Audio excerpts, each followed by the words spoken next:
Hello, everybody. Happy Mother's Day. I hope you're having a great day. I wanted to hop on here and share a story in honor of Mother's Day.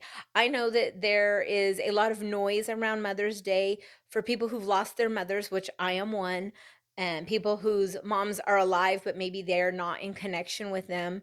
And so I want to be sensitive to that.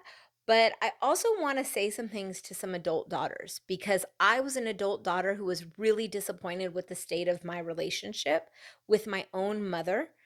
And on this side of life, now that all of my children are grown, now that I am the age she was when my greatest disappointment happened, I have a much deeper understanding. And if I can share with you what I understand now so that you can reconnect with your mom, that would be the greatest honor of my life because I missed out on a lot of connection with my mom because of things I didn't understand.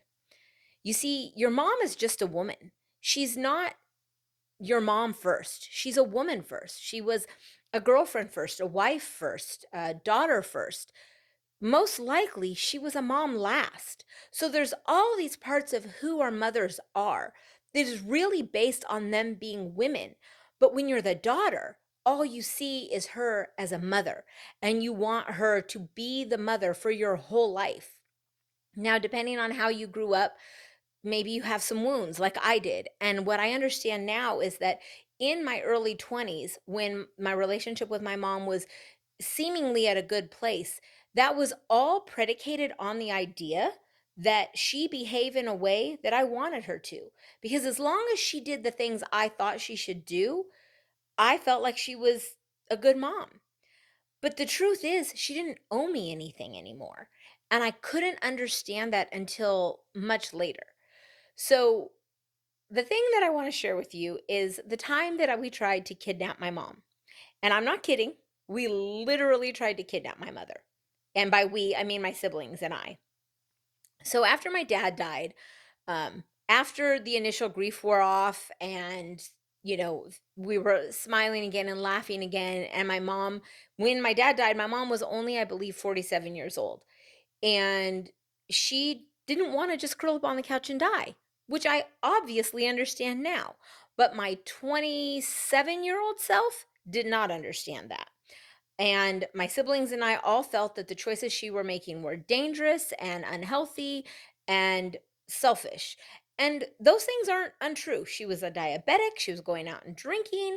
She was just not living a very clean lifestyle, is the best way I can say it, the most honoring way I can say it.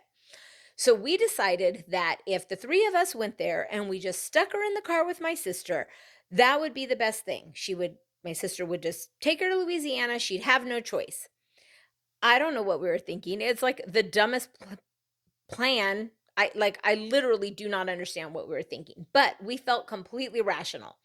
So my dad's mom was still alive at the time, and she kept telling us, "What are you guys doing? She's never going to do this. You can't kidnap your mother." And we were like, "Yes, we can, because we're right."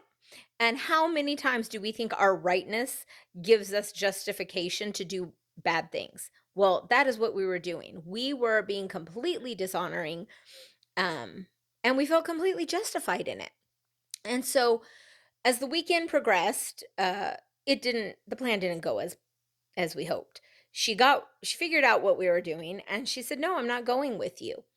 And we were angry. We had a huge fight, but ultimately, she didn't get in the car. She didn't go with us, and my siblings and I were left very disappointed, frustrated, couldn't understand why she would choose this path that wasn't being a good mom after everything we had put up with, everything that we had forgiven her for in our childhood. Our idea was, you owe us for the rest of your life, you owe us being a good mom. And I remember coming home from that trip and sitting down with my neighbor, who was one of my dearest friends, and she was 10 years older than me. And she said, "Kim, I have something hard to tell you." She said, "Your mom doesn't owe you anything anymore." And I looked at her and I said, "What?" And she said, "Yeah, she doesn't owe you anything. Her job is done." And it pierced me, but it pierced me in the good kind of way because it was true. And until I accepted that my mom actually didn't owe me anything, I was never going to be able to truly forgive her for my childhood. Because what I realize now is that all of the forgiveness I thought I had bestowed on her in regards to my childhood was all contingent on her continuing to behave in a way that made me feel good.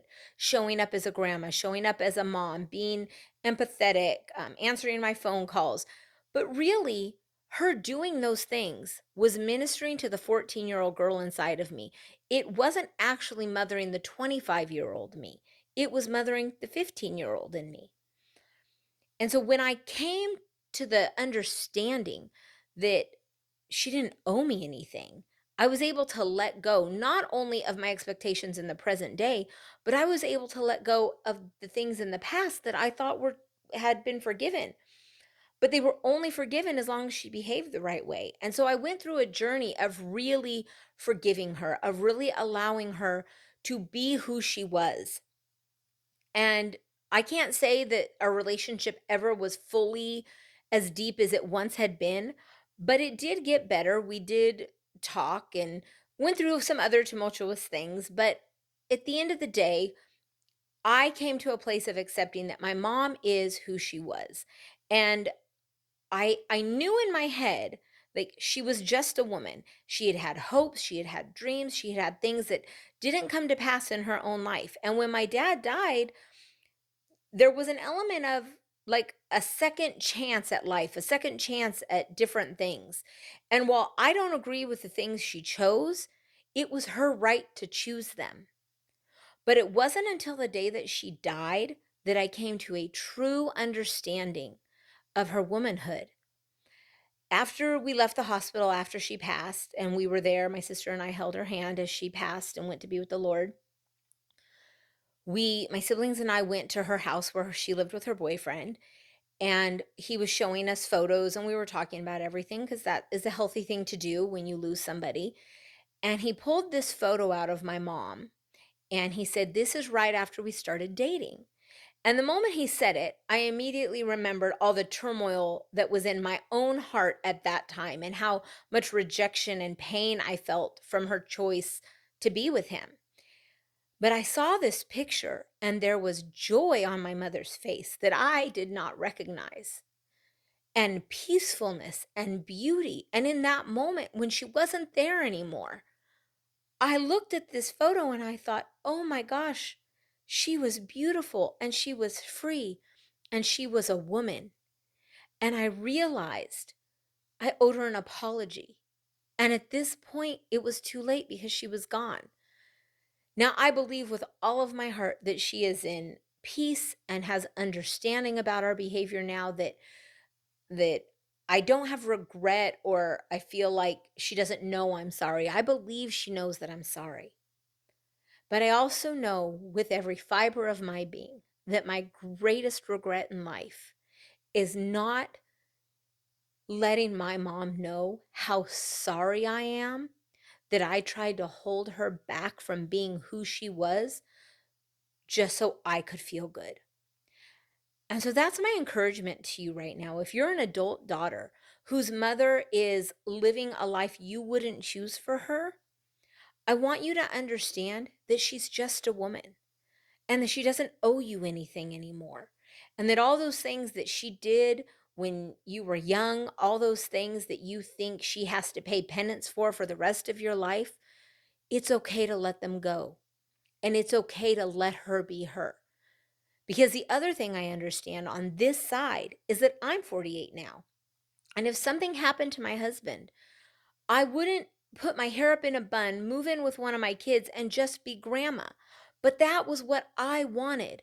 But that's because I wasn't healed. And I was trying to get her to heal something that she had broken when I was a little girl.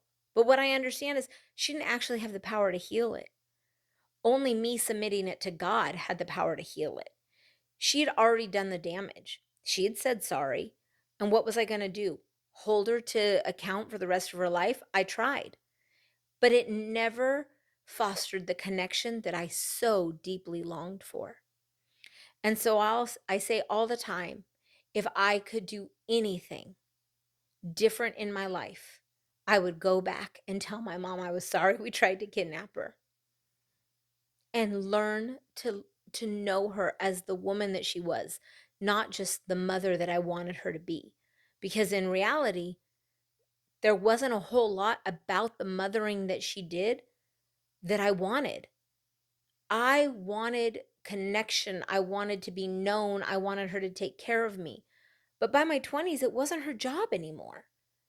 And I wish now that I could say, I'm sorry, mom, and I love you. And you have the right to live the life you want to live, even if it isn't the life I was going to live. So wherever you're at with your mom, I hope if you're watching this you have a fabulous relationship with your mom. But if you don't, I want to encourage you to look inside yourself and just ask yourself, are you expecting something from your mother that is trying to heal the young girl in you? And if you are, let it go. Let her be her. I know that that seems difficult, but I also know that if you can hold your mother with an open hand, understanding that there are parts of her that have nothing to do with you, you will be able to see her and have peace and have love and grace and forgiveness that will set you free and her free so that you can have a deep, real connection.